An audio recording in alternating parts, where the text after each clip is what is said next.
But I think as time rolls on, people are going to understand the need to have some sort of divine structure to things, some sort of belief in the sanctity of love and of truth.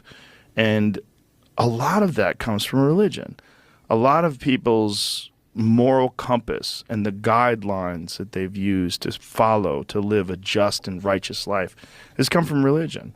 And unfortunately, a lot of very intelligent people, they dismiss all of the positive aspects of religion because they think that the stories are mere superstitious fairy tales, that they have no place in this modern world, and we're inherently good and your ethics are based on your old moral compass and we all have one. And that's not necessarily true. We need Jesus. I think, for real. Like, if he came back now, it'd be great. Like, Jesus, if you're thinking about coming back right now, now's a good time. Yeah, pretty soon. Yeah, now's a good time. It's funny. It kind of sounds like a Benjamin Franklin type of person. I was telling you off camera. It seems like a Benjamin Franklin kind of person who's like, I don't know if I necessarily believe, but the people need it. Yeah, the people need it, Yeah. and then society would be better. Yeah. I don't even know if it's true. Yeah. but they need to believe something so that it gets better. I agreed with you in the bad way that you're saying that. But now that you say it again, I agree, but in a positive way. Because if you're somebody like Joe Rogan, like, even the fact that you're thinking about this means you're thinking on a level a little bit higher than most people will think. So on some level, if he says, look, I think the people need this. Yeah. He's just one more step removed of himself needing it. Yeah, so it's like it's not perfect, but even that recognition, I think even like 5 or 10 years ago did not.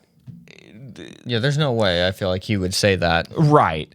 Or that it would be accepted much. But from now anybody. It's gone viral. Right. This is something that I have thought had to happen because things are cyclical. I always say things are cyclical. We live in this like hyper enlightened, like postmodern, hyper post-enlightenment age where you can't. I'll give you an example. I will give you an example. I'm watching the new Taylor Tomlinson special on Netflix. And it starts, it's a comedy special. Oh, okay. It starts with her rising up on this lift and then walking down these spiral stairs as everyone applauds, and then she starts her set. But in my head, I think she's going to have to make a reference to how ridiculous what just happened was. And sure enough, the first thing coming out of her mouth says, "Can you believe I just did that?" Mm-hmm. Nothing can just exist. Yeah. Nothing can just be. If anything has any sort of like oomph to it, it has to be commented on. There has to be some like, oh, did you notice this thing I did? Did you know? You watch an old like 60s musical, they're going downstairs and going up. Nobody's referencing anything. Things just existed. Yeah. But now everything has to be like, you have to make it like a self-aware comment about it.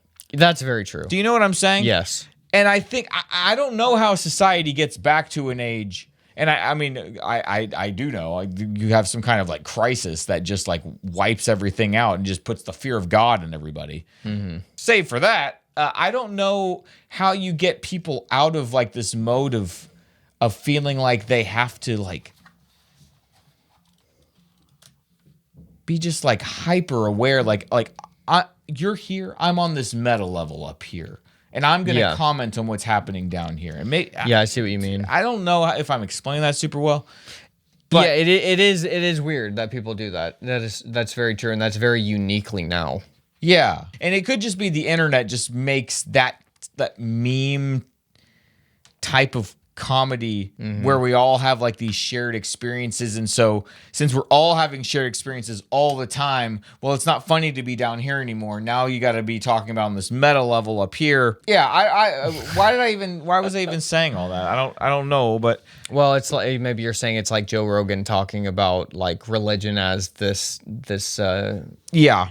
object that he's acknowledging that other people need, but he's not actually saying I need it myself as much as it's like I'm objectively looking at this and saying, oh, it would be great if Jesus came back and people accepted him. Right. That would probably make society better. Right. I don't know, maybe that's where you're going. At least it's a recognition that people need structure and hope and purpose.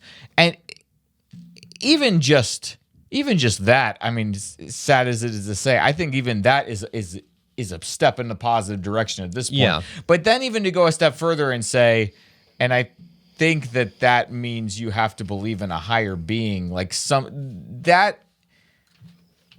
I think that's a move in a positive direction, even if you don't get all the way there or whatever. Just if there are influential types that are recognizing this, I think that's a good thing because definitely. While we've been in our 20s and 30s, you sort of had this like No one's saying that. sort of new atheism kind of thing where it was It's like cool the to be intellectuals don't believe in those old fairy tales anymore.